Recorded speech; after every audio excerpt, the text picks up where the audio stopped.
Welcome back to Elden Ring. In this video we are going to be taking a look at a beginner guide for a prisoner slash spellblade. And just quickly before we get any further into the video, if you're not currently subbed to the channel, make sure you do sub, turn notifications on. If you enjoyed the video, don't forget to leave a like, all support is greatly appreciated. And if you want to support me further as a creator, then check out the links in the description and let's get into it. So the very first thing in terms of the keepsake, always go with golden seed. It doesn't matter which class you are using, this is going to be the most helpful because it gives you an extra use of your flasks. The thing with the prisoner is you're going to get a really good start with this. It's a fun class, but you're going to be replacing the spells as you progress. And we're going to get into all of that stuff in this beginner guide. And the very first thing, if I skip this, I've seen it plenty of times now, I've got 5 different characters on the go. We're going to grab that from the right hand side, we're going to go through this door, we are going to progress through the Cave of Knowledge, and I will come back to you guys as soon as we enter Limgrave. So, as soon as you enter Limgrave, what you are going to do is head to the first site of grace. We're going to touch grace, then we are going to head over to the church on the north side of where we are now. So as soon as you get over to the church, outside, you want to grab that level 2 golden rune. Come in here and touch grace. Then over on the west side, you'll see that glow. We're going to go over and grab our smithing stone. And then what we need to do from here is follow this road all the way up here. And we are going to end up at Gatefront. So out of the church on the north side, all the way along this path. Ignore this guy on the way. I mean, unless you want to take him down. So at the top of the hill, what we're going to do is run down. The very first thing we're going to do is just sprint straight through. Ignore all the enemies. That guy's going to take a shot. Come over to this pillar. And you are going to not read the message or anything like that. We're going to grab the map fragment and keep running up towards this gate. And as soon as we get up here, we're going to touch grace. They're all going to be following. Please, let me rest. No. Okay, another character class I'm going to have to get out of combat for before we can rest. So, when you're clear of enemies, rest at the site of grace is going to trigger a cutscene. And as soon as we get into the cutscene, I can skip it because we're basically going to just talk to Melina. And when the dialogue is done, if you accept, she's going to give you your spectral steed whistle. So we now have a mount. Now if we leave that site of grace, what we're going to do is open up our map. We are going to fast travel back to the church. And as soon as you get here, you are going to see this spirit. You're going to talk to them. And after the dialogue, you can say that you can call the spectral steed. And then you are going to get your spirit calling bell and the lone wolf ashes spirit as well. You can get them later in the game if you don't do this, but you just get them for free this way. And then we're going to fast travel back to Gatefront. I can call in my mount. We're going to head up this path here. So west of the site of grace. Ignore all the enemies. If you press your roll button, you can dash. And also when you're on foot, if you hold your roll button, you can sprint. When you get to the top of this path, on the right hand side, you're going to have a golden tree. Grab the golden seed that will be sat there because that's another flask use. Then you're going to get ambushed by wolves. Ignore all of those. Jump up here on the right hand side next to this shack. Touch grace. Hope and pray the wolves don't come up and attack you. Normally they don't get enough time to do it. Then we're going to rest just to clear the aggro. We are going to jump up, come over here, and we are going to come up to this. And that is going to be our stone sword key, or our first one. Then in here, you want to start 3 different conversations. This is a character called Roderika. The first one, you'll get an emote. The second one, you will get absolutely nothing. And then the third one, you are going to get yourself a spirit jellyfish. So if we go back to the site of grace and we rest again, what we are going to do is in our flasks, we are going to add charges, and we're going to do both of them from the golden seed we started with as our keepsake, and then from the one that we found on our way up to Stormhill. And that way we have 6. When you are doing this, you can find more golden seeds in the open world. Your next one, so your 7th flask, is going to cost 2 golden seeds. But with this, because of the class the build we're making, we are going to balance it, at least to start with, we're going to balance it at 3-3. You can always change it an unlimited amount of times, so it doesn't matter if the balance is wrong, just go to any site of grace and you can change it. So now what we're going to do is go down to Gatefront again. And what we're going to do from here is we're going to run round the left-hand side of the ruins. Make sure you go far enough up the hill to actually avoid all the aggro, because you do have a guy down there that's patrolling and then one that's standing at the little caravan thing. But just over to our right, we're going to have a new site of grace that we can touch. And then that's another fast travel point we've unlocked and a new checkpoint place. So touch grace, we don't need to rest at this one. What we're now going to do is jump on our mount. I probably should have done this beforehand. But we're going to follow this path southeast. So southeast along the main road, or path, whatever you want to call it. Keep going until you get to the bridge. Then we're going to ignore Knight's Cavalry. We are going to carry on along this path. We're going to go past these giants. If I just try and stay out of their way. So we go up the hill. We are going to carry on. So if we drop down, we can just kind of run past all these enemies. We might get chased and stabbed a little bit. Try and be careful of the guys on the horses. But we carry on, and then up this hill, you'll see a couple of buildings. We are going to head up here. But what we're going to do is come all the way up here. Apologies for my phone going off in the background if you can hear it. And we're going to keep going up and up and up and up. And we're going to double jump up here. Then over here. And we're going to jump across to here. And then if I...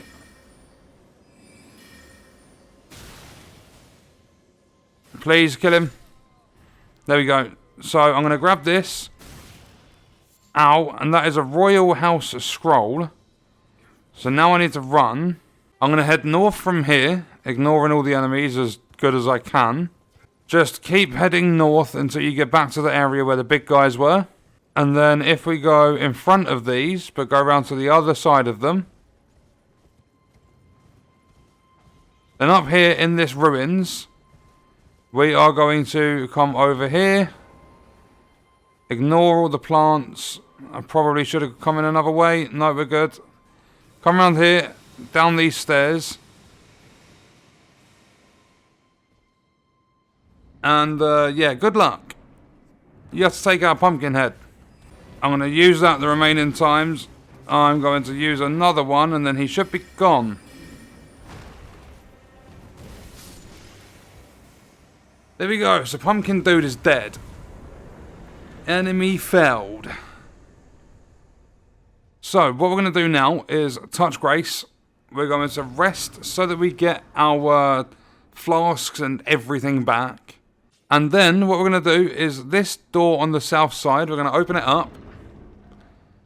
And this is like the only grindy part of this, at least to start with. So you're going to talk to this person. Then you're going to go into give a scroll. You are going to hand over the Royal House scroll. And there's going to be more dialogue. And then you go into study sorcery.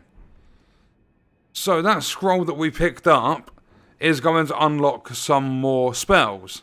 The ones I recommend starting with are Glintstone Pebble. And then over on this side, Scholar's Armament. And then down here, Carrion Slicer. But as you can see, we have a 1,000 cost. We have a 3,000 cost, and then we also have a 1,500 cost. So you're going to need 5,500 runes but you only start with slots for 2. So don't worry about getting all 3 straight away. However, I am going to buy a glintstone pebble. So after you've purchased glintstone pebble, what you're going to do is return to a site of grace, and that way we can memorize it. So if we go into memorize spell, and we click on our empty memory slot, then we're going to click on glintstone pebble, and there we go. So now, if I press Y, I can press up on my D-pad to change between the both. We're going to use glintstone pebble for the time being. Then next on our list is we are going to head all the way south. We need to head into the Weeping Peninsula. And then our beacon's just up here. So, on the main path, what we're going to do from here is we are going to follow this all the way down. Ignore this dude. And we are going to cross this bridge. Careful of the crossbow. It will hurt you if it hits you, just like any of the enemies. You can grab that stone sword key on your way through. And then once you pass the bridge, if you just carry on the main path, ignore all these enemies that are going to be around. Then as soon as you get here, what we're going to do is grab that golden rune. We're going to head over here and we are going to interact with this site of grace. So from this site of grace, we are going to head east and use this spirit spring. So if we just jump whilst we are there, it's going to yeet us up in the air. And you are going to have this massive tower. Now around this tower, we need to solve a puzzle. Because you'll see this is Roderika's Rise, if that's how you pronounce it. And there's like some spell sort of thing that's blocking the door. We can't get in. So what we need to do to open this is find 3 tortoises. And the very first one is going to be found over to the north. So over here we have tortoise number 1. Then number 2 is going to be round to the left hand side. Hiding in the bushes, there he is. So all you got to do is hit them once and they would disappear. And the third and final one is going to be over to the west. So over this side this time. And this one's a little bit more hidden. He's going to be in a little pond. So here's the pond. And what you're going to do is look for splashing. There you go. So with the splashing, you hit it once and there you go. He is gone. And it says the seal on the rise opened. So what we're going to do is come back here and go up the stairs. Ta-da! We can go in. So in this tower you have like nothing special. Climb up the ladder. And when you get to the very top, just keep going all the way around. Climb up to the top of the tower. And inside here you have a chest. Open the chest up. Search and you've got yourself a memory stone. What the memory stone is going to do is it's going to allow you to remember 1 extra spell. So now instead of just glintstone pebble and scholar's armament, we can now remember all 3 that we need for this beginner build. So if we go into our inventory, it's an automatic use sort of thing. If you look over on the right hand side at the bottom, it now says memory slots 3 instead of 2. So after grabbing the chest in the tower, what you need to do is fast travel back to Castle Morn Rampart, which is the site of grace that's just over to the west of the tower, the one we grabbed before we went there. Now what we're going to do is head up in this sort of direction. So over to the northwest on the main path and just follow it along. So from the site of grace, what we're going to do is we are going to head north. Well, northwest and go up here on the dirt path. And what we need to do is carry on all the way along past the little pond that's on the left. And then we go through the trees. But we're going to need to stick to the bottom side. Because you can go up there, there's a bridge up top. But stick to the bottom. And you are going to come across a ruins. There's going to be a lot of weird enemies and stuff around here. But when you get to the actual ruins, there's going to be a mini-boss known as the Demi-Queen. And we are going to need to take this out. So at this moment, I'm just spamming Glintstone Pebble. And be careful of enemies that might come up behind you, but you are going to get the Demi-Human Queen Staff and Crystal Burst, which we're not going to use. So what we need to do out of combat is just fast travel away from the area. And on the prisoner, you can use the Demi-Human Queen Staff straight away. You will see the strength attribute scaling is D and intelligence is C. When you upgrade this staff to a +3, the intelligence scaling goes up to a B grade. So that's going to be your primary staff that you're going to use for a little while and just upgrade it until you find something better later in the game or something like that. This is a very, very good beginner's staff. So what I'm going to do now is fast travel to the Waypoint Ruin Cellar. I'm going to take down the 2 big dudes that are on the path of the caravan. I'm basically at this point going to farm the runes in order to get the extra spell. The first one I'm going to go for is Scholar's Armament. And I would definitely recommend going for Scholar's Armament first, because once you put it on your melee weapon, it's going to give you much higher damage, and it stops focus points being spammed so much when you're using Glintstone Pebble. And that's why I recommend it over Carrion Slicer to begin with, just because Carrion Slicer starts using your focus points again. So with the big dudes, each one is going to give you about 1,000 runes, so it's definitely worth taking these out. They're not going to chase after you or anything like that. So if you need to, you can change your flask balance so you can have more blue. But you don't need to. I've got 3 and 3 and I've managed to actually take both these out. And because they don't actually aggro, I'm out of combat, so Glintstone Pebble's not using any stamina. But 2463, there we go, bang on 1,000. So now I am only, 1,037 runes away from grabbing myself both of the spells that we need. So it didn't take too long at all. I got the 2,000 runes from the big guys of the caravan, then I went and farmed Gatefront Ruins. Then in we come, and we are going to purchase the other 2 spells that we need, being Scholar's Armament, and then we also need a Carrion Slicer.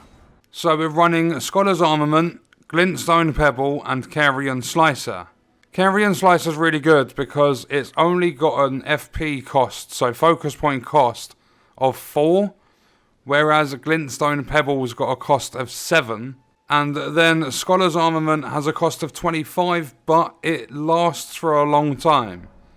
So if we back out, you've seen Glintstone Pebble, it just like chucks magic at them. If you look at my sword now, yeah, that's a very, very cool looking effect that has just worn off, and that is Scholar's Armament. So if I press up on my D-pad, I'm going to change to Carrion Slicer. And then if I use my left bumper, if this guy, I need him to open up for an attack. There you go. Much, much stronger. With Scholar's Armament, if we switch to that one, basically, you're just turning your sword into an absolute beast. And this thing has a lot of range. And it's a full-on effect, that's why it's 25 FP. The thing is, with this build, it is not good for facing groups of enemies. It absolutely sucks. I'm going to reset quickly. So, Carrion Slicer, if I show you on an unsuspecting enemy, so this guy over here, I mean, actually, I could show you, no, he's aware of me. So if I lock on, if I go with Carrion Slicer and I left bumper, 183, so that is so much stronger than anything else I can hit for at the minute. And then Caravan Dude over here, hopefully my effect lasts long enough. I'm going to proc Scholar's Armament again just to be sure. So if you don't get hit, you need them to open up, but you have so much range.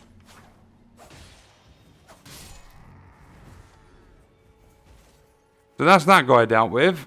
And then because it lasts so long, we're going to go over this way. We're going to go for this torch guy over here. Just purely because he don't have a shield. If he doesn't go and stand next to the guy that I've just annoyed. So, there we go. So now with this, because they can't block, I have all that range that I need. And there you go. Enemies dealt with. It is so good to use this stuff. So as I said, Carrion Slicer is going to consume 4 focus points. You're primarily going to use it for bosses. It's got so much power, and you'll find yourself wiping out enemies much quicker with it. The only downside is that it also consumes stamina, so you're going to need to be careful about spamming it, so that you can avoid the danger of not being able to roll out of the way of attacks. The thing is, as I said, this build absolutely sucks for big groups of enemies. It's going to be more focused on like the big bosses and stuff. So what I'd recommend doing is if you are going to get into a fight with a group of enemies, use Glintstone Pebble to take out a couple of the little grunts, and then you can focus on using Carrion Slicer and Scholar's Armament. I'd definitely recommend Scholar's Armament to use to take out the rest of the enemies in that group. And then if you are looking to use Glintstone Pebble, if you really enjoy that long distance, like ranged damage that you're dealing, and if you're going to use that a lot more often than the other spells, I'd recommend just running a mage build instead. And if you're interested in a mage, there's a video for it on the channel, so you can check that one out. It's an astrologer beginner guide. And then, as I said earlier when we did pick it up, the demi-human staff, make sure that you are upgrading that over anything else, as it's going to increase the effects of your damage and also the spells you're going to be using. In terms of stats for this build, a lot of people would think, oh, Go Endurance is going to increase your stamina, but it doesn't increase your stamina by a lot, so I wouldn't worry too much about it. I'm not saying completely avoid it, just at least for the early game, don't worry too much about endurance. So what I would do is put the main focus into intelligence, also dexterity and vigor. But with vigor, put lots and lots of points into it because you have no shield, you've got no defense, you're going to be using melee a lot and your vigor starting points are relatively low. So make sure you're focusing intelligence, dexterity and vigor. Don't worry too much about endurance or strength or anything like that. Make sure you grab the staff, you get the memory stone, you get your spells up and running, and you should be all set for the beginning of the game. And it might actually last a little while with an upgraded staff and all the spells and stuff you're going to be using. And what we're going to do is leave the video there. Let me know your thoughts and stuff in the comments, and I'll see you in the next one. I hope you guys enjoyed it.